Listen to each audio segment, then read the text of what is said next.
Hello, welcome student. We are going to read this chapter, Socialism in Europe and Russian Revolution. 9th class book from history. तो इस chapter में हम सबसे main point हम study कर रहे हैं बेटा, वो कर रहा है बेटा सोशलिज्म। ये सोशलिज्म क्या होता है, इसकी स्टडी हमने फर्स्ट वीडियो में की थी और लोगों ने इसको इतना ज्यादा सीरियस क्यों लिया। तो सीरियस लेने का कारण इंडस्ट्रीज थी और साथ में इंडस्ट्रीज की ओनरशिप। इंडस्ट्रीज इनकम का सोर्स था और उस सोर्स पे कुछ एक लोगों का डोमिनेट था। वर्कर्स जो दिन भर काम करते थे उनका एक्सप्लॉयटेशन होता था। ऐसे करके उन लोगों ने सोशलिज्म के लिए स्ट्रगल किया। ये पूरा का पूरा चैप्टर सोशलिज्म के बारे में, यानी कि वर्कर्स के अधिकार दिलाने के लिए ही स्ट्रगल करता हुआ दिखाई देगा। तो यहां पे हमारे पास कुछ यूरोप की कंट्री का एग्जांपल हमने लास्ट वीडियो में पढ़ा था, जैसे जर्मनी,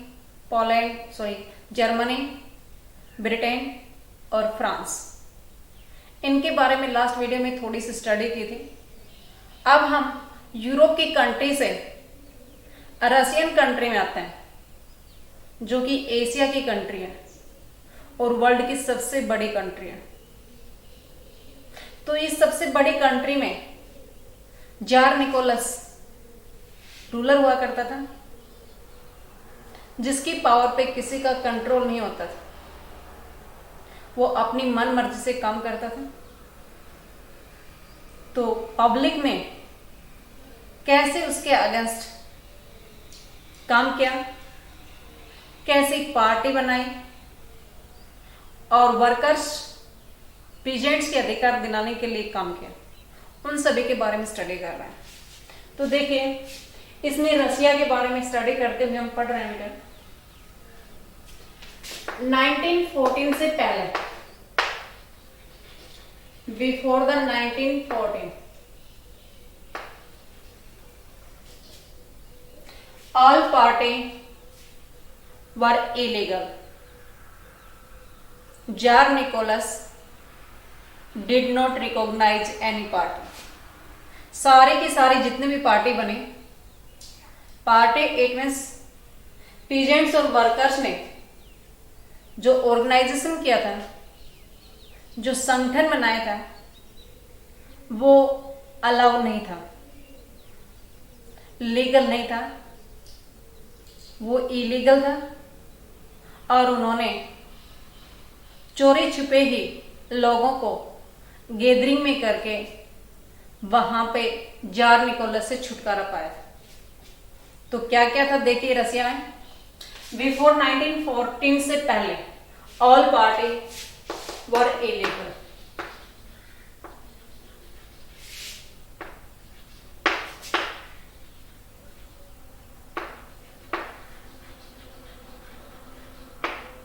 जितनी भी पार्टी थी वो सारी इलीगल बनाई हुई थी।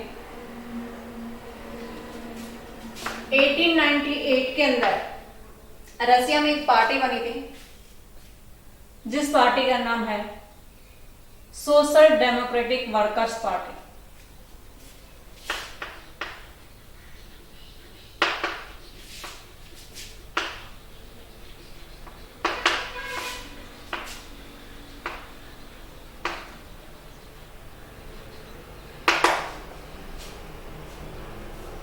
ओके, ये पार्टी कार्ल मार्क्स के आइडिया से काफी प्रभावित थी।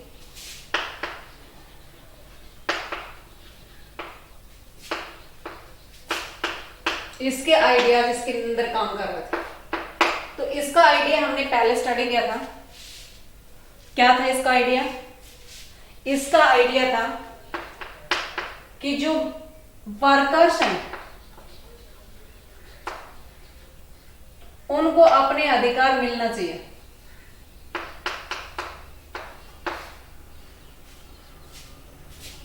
जो आज हमारे पास वर्कर्स के पास fix time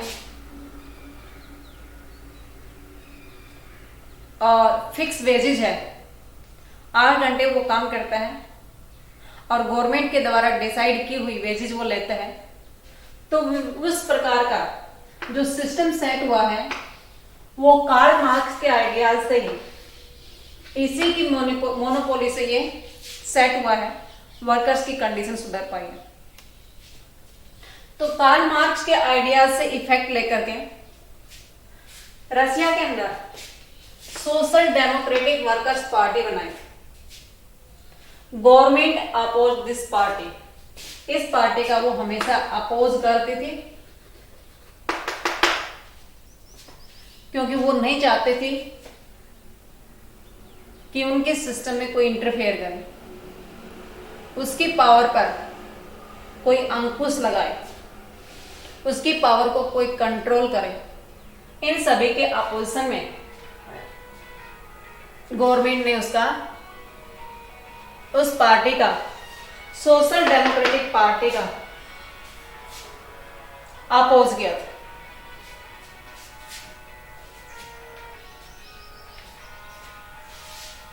social Democratic Party में इलीगल होने के बावजूद भी वर्कर्स के लिए काम किया, mobilise the workers.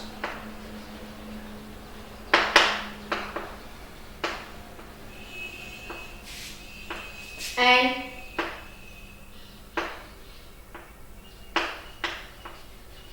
published the newspaper, newspaper publish किया, अपना एक न्यूज़पेपर निकाला और लोगों को इकट्ठा किया, वर्कर्स को गैदरिंग में लेकर आए, उनके अधिकारों के लिए प्रयास किया। उसी टाइम पे रशिया के कुछ लोग, इसी सोशल डेमोक्रेटिक वर्कर्स के कुछ लोग, सोशल डेमोक्रेटिक वर्कर्स पार्टी के कुछ लोगों के पास ये आइडिया था, ये ओपिनियन थे कि जो हम वर्कर्स के लिए काम कर रहे हैं वो यूनिटी में नहीं है अभी फिलहाल। सबसे ज्यादा रशिया के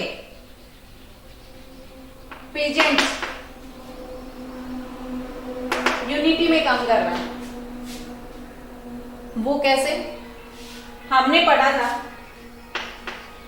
कि रशिया के अंदर पेजेंट्स अपनी लैंड को मीर के हैंडओवर टाइम पे करते रहते। तो ये जो पेजेंट्स,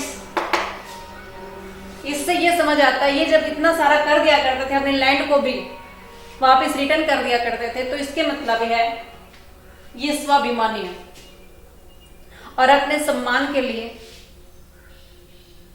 उस सिस्टम के लिए, रूलिंग सिस्टम के अगेंस्ट काम करेंगे, अपने अधिकारों की मांग करेंगे। इसलिए सोशल डेमोक्रेटिक वर्कर्स पार्टी के लोगों ने, कुछ लोगों ने पीजेंट्स के साथ मिलकर के काम करने के लिए तैयार किया और उसके लिए उन्होंने इन्हीं लोगों में से निकल करके कुछ लोगों ने 1900 में सोशलिस्ट रिवोल्यूशनरी पार्टी बनाई। सोशलिस्ट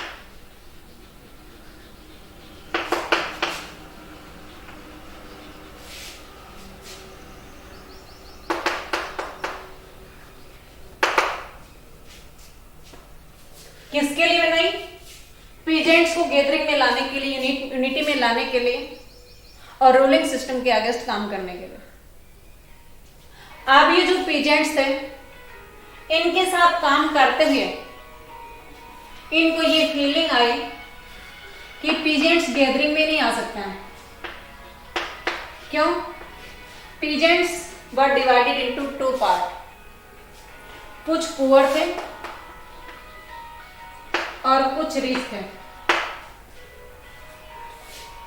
पुअर पीजेंट्स रिच के साथ मिलकर और रिच पीजेंट्स पुअर के साथ मिलकर के एकजुट होकर के काम करने के लिए तैयार नहीं थे। इसलिए सोशलिस्ट रिवॉल्यूशन पार्टी ने अपने जो आइडियाज, अपनी ओपिनियन के साथ लेकर के काम किया था, वो सक्सेस नहीं हो पाया। अब यहां पे जो सोशल डेमोक्रेटिक पार्टी थी, उसके अंदर भी लोगों के आइडियाज डिफरेंट होने से इस पार्टी में दो पार्ट हो गए। इस पार्टी के दो पार्ट होने से एक पार्टी बोल्शेविक ग्रुप और दूसरी मेंशेविक ग्रुप में डिवाइड हो गई। बोल्शेविक एंड दूसरी मेंशेविक।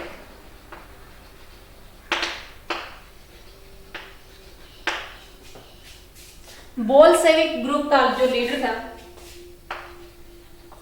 वो लेनिन था। लेनिन बहुत बड़ा रिवॉल्यूशनरी हुआ है।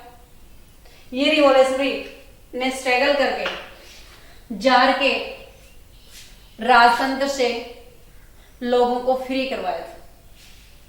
तो इसका लीडिंग का काम लेनिन कर रहा था। इसकी अपनी विचारधारा थी, अपने आइडियाज थे। उसने बताया कि सोशल डेमोक्रेटिक वर्कर्स पार्टी में डिसिप्लिन होना चाहिए, और वो कैसा, स्ट्रिक्ट डिसिप्लिन होना चाहिए। और मेंशेविक का ये ओपिनियन थी, party should be open to all, कि ये पार्टी है, इसमें सभी लोगों का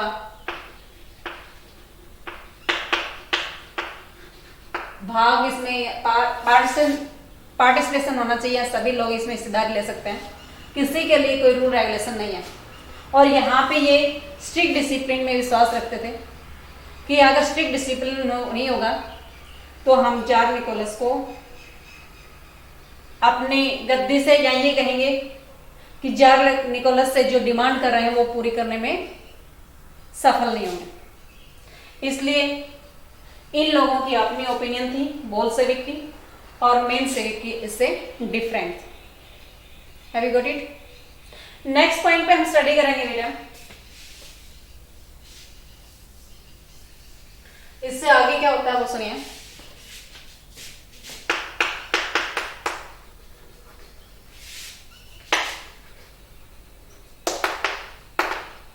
रसिया के अंदर एक संकट का टाइम आ जाता है, ए ट्रबुलेंट टाइम। ये टाइम कब आता है? 1905 में। 1905 में एक रिवॉल्यूशन होता है। वो रिवॉल्यूशन कैसा था वो सुनिए। ये रिवॉल्यूशन लिबरल लोगों ने स्टार्ट किया था। अब ये लिबरल कहां से आ गए? इन सभी पार्टियों में काम करने वाले भी ये लिबरल ही थे। तो लिबरल लोगों ने एक यूनिटी बनाई थी जिसके अंदर टुगेदर विद सोशल डेमोक्रेटिक, जो हमने यहां पे पढ़ी थी, एंड सोशलिस्ट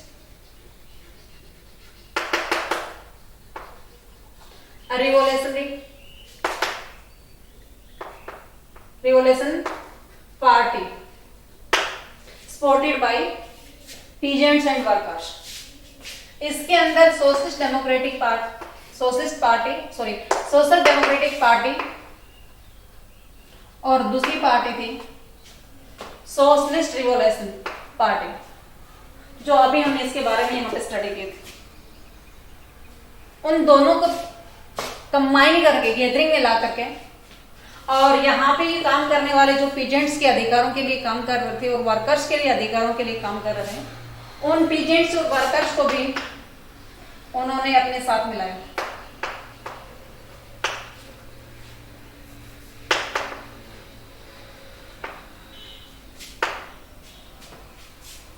और साथ मिला करके इन्होंने स्ट्रगल किया for the setting of Russian parliament. Russian parliament के लिए उन्होंने काम किया कि रशियन पार्लियामेंट होनी चाहिए, और रशियन पार्लियामेंट के लिए स्ट्रगल कर रहे थे। उस टाइम पे वर्कर्स और पीजेंट्स इनके साथ थे। तो इनकी हालात क्या होती हैं? ये 1905 में रिवॉल्यूशन यानी कि 1904 से स्टार्ट होकर के 1905 तक पहुंच जाता है। तो 1904 में जो जो घटना होती है उसके बारे में मैं जिक्र कर रहा हूं। Real wages decline. Real wages decline का मतलब है कि उनके पास चाहे कितनी भी इनकम क्यों ना हो, लेकिन उससे जो परचेजिंग होने वाली वस्तु है वो बहुत कम होती थी। पहले कम रेट में ज्यादा वस्तु में जाते थे, बाद में वेजेज अगर उनके इंक्रीज भी हो गए तो उनसे इतना सारा सामान वो परचेज नहीं कर पाते थे। तो रियल वेजेज डिक्लाइन कब है? 1904 में। वर्कर सोशलिस्ट रिवॉल्यूशनरी पार्टी और सोशल डेमोक्रेटिक पार्टी के साथ मिलकर के वर्कर्स स्ट्राइक कर रहे थे। तो यूनियन वर्कर्स के 4 मेंबर्स को, यूनियन वर्कर्स यानी कि ये जो वर्कर्स होते हैं ये अपनी एक यूनियन बनाते हैं और उस यूनियन को ट्रेड यूनियन नाम देते हैं। अब वर्कर्स ने जो अपनी यूनियन बना रखे थे उस यूनियन के 4 मेंबर्स को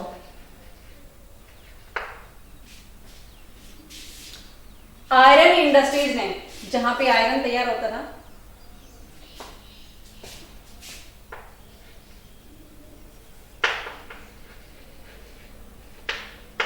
पोटीले आयरन वर्क्स में, जहां आयरन का काम होता था पोटिलो में, वहां पे 4 मेंबर्स को डिसमिस कर दिया, नौकरी से हटा दिया, क्योंकि इंडस्ट्रीज नहीं चाह रहे थे कि भाई ये ट्रेड यूनियन बनाए। इसलिए जो लीडिंग में काम करने वाले लोग थे उन 4 मेंबर्स को यहां से डिसमिस कर दिया। After dismissing this members 11,000 workers participated in A strike. 11,000 के आसपास मेंबर्स ने उस स्ट्राइक में पार्टिसिपेशन किया जो इंडस्ट्रियलिस्ट के अगेंस्ट में था। उन्होंने स्ट्राइक की किसके लिए? Fix wages and fix hours of A time. इसके बाद में उसी टाइम फादर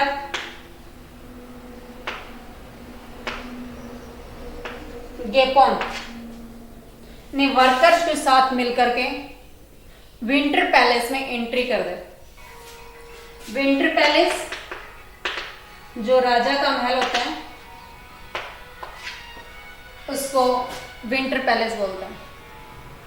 जैसे ही उन्होंने वहां एंट्री की, पुलिस ने उनके ऊपर अटैक किया और 100 workers had died and 300 wounded। इस टाइम को उन्होंने ब्लडी संडे का नाम दिया क्योंकि काफी खून खराबा हुआ था। इतने सारे स्ट्रगल के बाद में जार निकोलस मान गया, एग्री हो गया। किसके लिए? ड्यूमा के लिए। अब ड्यूमा क्या होती है? Russian parliaments has other name Duma. जो रशियन पार्लियामेंट होती है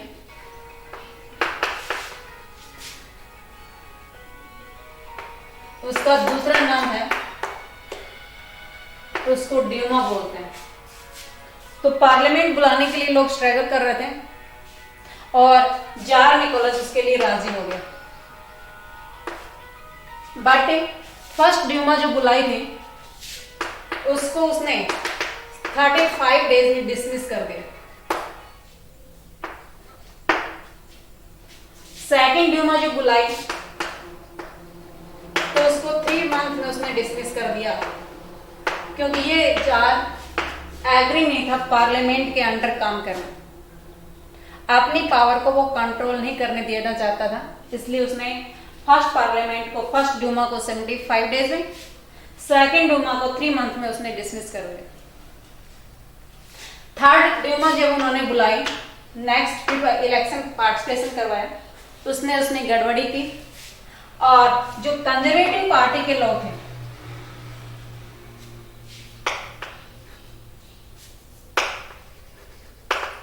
कंजर्वेटिव पार्टी इट मीन्स जो पुराने सिस्टम को ज्यों का तो ढो रहे थे, उन लोगों को पार्लियामेंट में एंट्री ज्यादा दे दे, क्योंकि कंजर्वेटिव पार्टी के लोग थे ये जार निकोलस के सपोर्ट में काम करते थे। इस प्रकार से पब्लिक और राजा के बीच में स्ट्रगल हुआ। उससे आगे क्या होता है we will understand in next video.